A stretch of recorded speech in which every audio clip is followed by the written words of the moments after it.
perfect Dharma is rarely met with, even in 100,000 million kalpas, having it to see and listen to remember and accept, I vow to taste the truth of the Tathagata's words.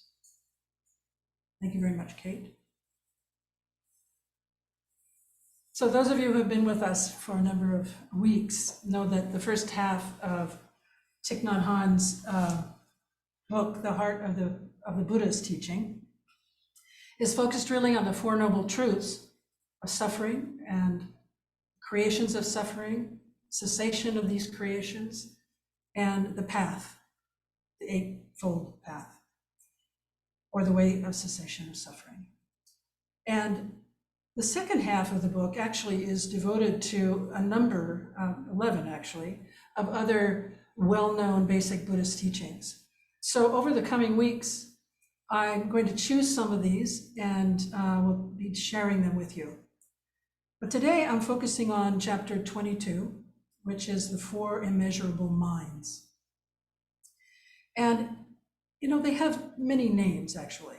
You might have heard them referred to as divine abidings, or heavenly abodes, or the four sublime or excellent states. And in his book, Thich Nhat Hanh uses Brahma abodes, or Brahma viharas. And he starts this chapter recounting a conversation with the Buddha, who was having a discussion with a number of people in the Brahmanic faith. And they have asked him, how can they ensure that they will go to heaven and be able to dwell with Brahma, the universal God? And the Buddha asks them a number of questions that are designed to help them see how wrong their thinking is. But he ends up by saying that they must practice the Brahma abodes, the four immeasurable minds of love, compassion, joy, and equanimity. What Thich Nhat Hanh calls the abodes of true love. And why are they immeasurable? Well, we can see that, as is true for us, over time, practicing deeply, our own practice spreads outward to encompass the entire world. It's boundless, it's immeasurable. And in fact, the Buddha said that the four immeasurable minds are actually necessary for enlightenment, along with the Four Noble Truths, the Noble Eightfold Path, and the 7 factors of awakening. And these four abodes, Thich Nhat Hanh says, are the very nature of an enlightened person. They're the four aspects of true love within ourselves and within everyone and everything, end quote. And how wonderful to remember them by his description, that they are all aspects of true love. Now today I'm just going to be talking about the first two abodes, which are love and compassion. So this first aspect, love, in Sanskrit called Maitri, or we might know it as metta, is often translated into English as loving kindness. But there's an interesting comment by Thich Nhat Hanh in which he says he really prefers the word love rather than loving kindness. Although some people think, and I certainly understand this, that the word love is rather slippery. It's rather ambiguous. We can love eating French fries and we love our mother. So there's ambiguity there. And so therefore, some people prefer loving kindness. But he makes the point here that I think is really quite beautiful. The very fact that the word love can be so tricky is precisely why we should use it, to restore it to a meaning that reflects its origin. So in Sanskrit, again, it's called Maitri, whose root is mitra, which means friend. So in our context, in Buddhism, Maitri, metta, love, is friendship. It is the intention and the capacity to offer joy and happiness to others. And when we put it in this context of friendship, we can see the importance of good intention and correct understanding, which you might call skillful means. To have an intention of offering joy and happiness to others requires us really to have a sense of what can bring joy and happiness. And I'd like to use the subject of Thich Nhat Hanh's example of this, adding into it not only his description of this event, but also my own personal experience. And this anecdote is about durian, which is a durian. It's a large, thick-skinned, nubby on the outside fruit that grows across Southeast Asia. And it's actually much loved for its taste. In fact, I spent a lot of time in Thailand, stayed with a Thai family, and whenever it was durian season, the father would, at the table, be giggling towards me and saying, "Patty, this is Thai ice cream." So sweet and so creamy. And it's true, it's sweet and creamy. But what durian is really mostly known for is its smell. It has a strong, putrid smell that somehow lovers of durian can get beyond. They don't mind it. But I'll tell you, all across Asia, in many hotels and public spaces, there are signs. The circle with a line through it, or signs saying, "No durian allowed." It's kind of the forbidden fruit in public places because of its smell. And, I was living in Thailand where I would visit there for months, so it often happened that I was there during durian season. And I would be asked to enjoy this treat, this special offering from whether it was the family or a colleague or a friend. And the odor was very off-putting. Thich Nhat Hanh actually says it's horrible. But I would eat it because I was offered that. And everyone would giggle and they'd say, "What a good sport you are. That's the spirit, Patty," and so on. And they could see that I could hardly get through this moment. Thich Nhat Hanh's experience with the durian that he recounts in the book is a time that he was at the temple and he was practicing the Lotus Sutra, chanting the Lotus Sutra in front of the altar. But someone had offered durian. It was on a plate on the altar. And he said he was so distracted by this smell that he finally stopped chanting and he took this bell that was in front of him that he was using. And he walked over to the altar, he turned it upside down and he put it right on top of the durian. And then he finished his Lotus Sutra chanting and they went back to the altar, took the bell off, and in his words, liberated the durian. And his comment that relates to what we're talking about today is that he says that if you really love him, you would never ask him to eat durian because he would suffer greatly. And so we can see in both of these examples, there's definitely right intention here. Thai people sharing with me very something important in their lives and their culture. And, having joy in seeing my gratitude by eating it, my willingness. And then someone coming to the altar, offering what they had to the altar. So this is certainly good intention in both cases. But Thich Nhat Hanh says, there's a real lack of correct understanding here. So love asks us to look and listen deeply to others, whether it's a human being, a river, a tree, or the fox that runs across my yard at night that I capture on a camera. It's lovely. Our capacity to see and understand another's suffering, others' needs or aspirations, is an essential aspect of our ability to feel and show love.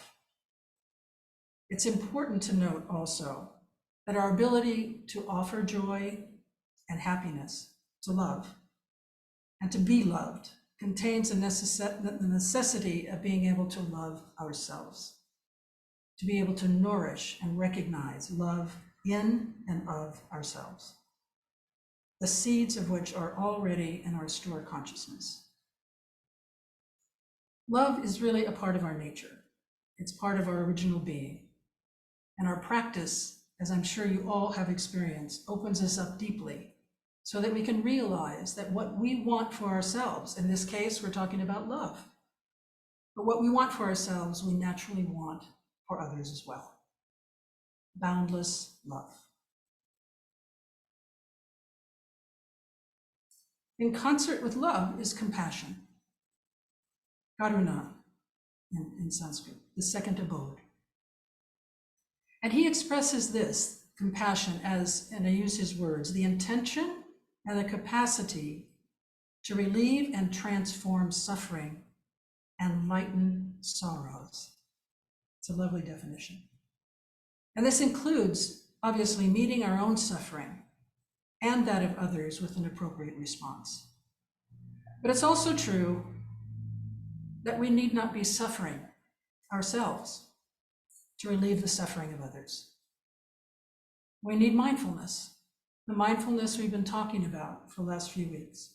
Mindful breathing, deep listening, deep looking. And when we can feel and recognize compassion, ours and that of others, it seems we are so deeply into some of the best of our own capacities as humans. Caring, unselfish intention, insight, and ethical action. You know, when I think of compassionate heart and mind and body, I flash on the story in the Lotus Sutra of the Bodhisattva never disparaging. And a number of you know this lovely Bodhisattva. And he walked through life bowing to everyone he met, greeting them with the words, "I would never disparage you because you are certain to attain Buddhahood." And the Buddha had, in fact, pronounced in the Lotus Sutra, as you might remember, that everyone is capable of attaining Buddhahood. So the Bodhisattva was on pretty strong ground here. But he would say this to everyone, and he was not treated well. People would throw things at him, and they would call him names and yell at him. But he didn't get discouraged. In fact, sometimes the story goes that he would just run a little bit away and then he'd say it again.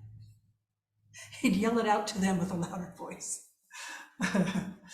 So he did this in his life, but he remained humble, resilient, and compassionate for the well-being of others. But just imagine, even one compassionate word, in this case, a full sentence, can in fact reduce someone else's suffering. His words may have been a great comfort to someone, even though people were treating him horribly. His words may have opened a mind to see more clearly, or served as an example that one could or one did change one's own path, whether it's a word, a thought, or an action.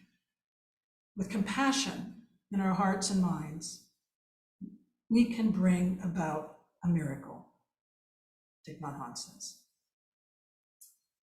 And compassion really deeply affects us, our human hearts, whether we are giving it, receiving it, or observing it. And in fact, there are many scientific studies that have shown very positive results related to physical health, for example. Compassionate nonverbal communication has been shown to reduce pain, to calm nervous systems, and regulate breathing and heart rate. Research also suggests that compassionate interactions decrease post-surgical recovery time and boost immune systems and immune function. There's also much research that has been done with long-term meditation practitioners themselves. And to just give you a brief summary, this group recovered more rapidly from unpleasant stimulation, for example. They had increased capacity for empathy and were found to have greater resilience to unpleasant stimuli while being more attuned to the suffering of others. And in my mind, I have no doubt that my years of practice is what created the conditions and the foundation and the support for my hospice service. A greater capacity to meet and stay with suffering, mine and obviously that of others. A compassionate presence which supports patients and families. And sometimes, just as we know, just being in the room with open, compassionate heart and mind and body is precisely what is needed. You know, a decade ago, I had Dokusan, a private meeting with a priest who was a teacher in a program I was part of. And now I really cannot recall how or why compassion became part of our discussion. But he responded to me by sharing a story told to him by Thich Nhat, maybe not directly to him, but a story that he heard in the room with Thich Nhat Hanh, whom he had studied with. And it's the story takes place, and many of you have heard iterations of this because Thich Nhat Hanh talks about this often, this subject. But during the Vietnam War, as you know, many Vietnamese were trying to escape by boats to safety. And Thich Nhat Hanh had traveled and likely had been part of the organization of this event, but he had traveled to a beach where several boats were to arrive to a safe haven. And he was there with many numbers of family and volunteers, other priests, community members. And we can imagine, you know, the emotions there on the beach that night, swirling about. Great excitement, great joy, but also the ever-present pain that the Vietnamese people were enduring at that time. And all of these things were present and more that evening. And people were sobbing in joy when the boats finally came into view just off the shoreline, filled with men and women crying and saying hello. And then in a flash, a boat of pirates, two boats, evidently, motors at top speed, whooshed in, descended upon the boats with refugees in them, boarded those boats. And then we know what pirates did. So the people on the shore just saw them, this chaotic scene, and the boats going back out to sea. And he recounted, Thich Nhat Hanh recounted to my friend that there he was on this shore at night, witnessing this horrible suffering, his own and that of the people who were there. And of course, they looked to him. And he told my friend, and please forgive me, Patty, I can't rightly, obviously, express what Thich Nhat Hanh was thinking or feeling on that evening. But my friend told me that he did say that he felt helpless, he could do nothing. But we all know what he did. He was the compassionate presence that held the space. He was the presence that held the many hands of suffering. And he reminds us, standing there, of Avalokiteshvara, right? Bodhisattva, who practices looking with the eyes of compassion and listening deeply to the cries of the world.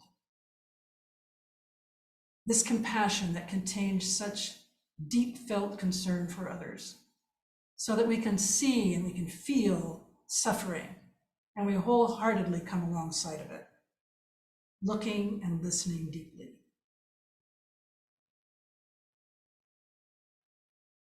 And when I'm thinking of Thich Nhat Hanh at that moment, I thought about something that actually I shared with you, some of you, at the session in the fall. It's something I learned from Roshi Joan Halifax, from insight from a 14th century Zen master, Muso Soseki, who talked about three different kinds of compassion. First, what he calls referential compassion, which is directed towards our group, the people we know, the people we love, our family, our sangha, and people we identify with or have some sort of affinity with, whether it's refugees or animals or the earth. And then the second one is insight-based compassion, an understanding that we are morally compelled to act. It's the right thing. It's the right thing to do. And if we don't, there may be consequences to others, to society in general, to our earth. And we can think of this as our vow, our aspiration to relieve suffering. And lastly is what he calls non-referential compassion. This is compassion that has no object. And in Roshi's words, it is unbiased, it is unintentional, it is unpremeditated, it is universal compassion. And I think of Thich Nhat Hanh on the beach, and the people in the boats, and yes, the pirates. Insight-based compassion allows us to see others in ourselves, and ourselves in others.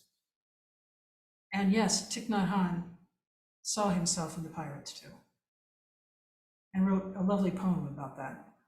Not exactly about that, but it's included in that, and it's Call Me By My Many Names. But lastly, Thich Nhat Hanh certainly holds the image in so many of our hearts and our minds of the epitome of universal compassion, embodying boundless love and concern for all things. And I'll tell you now that this is actually the overarching message permeating each and all of the four abodes of true love.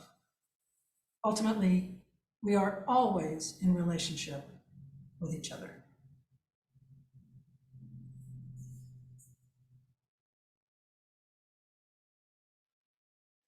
Let's take just a minute to reflect, and then we'll come back together.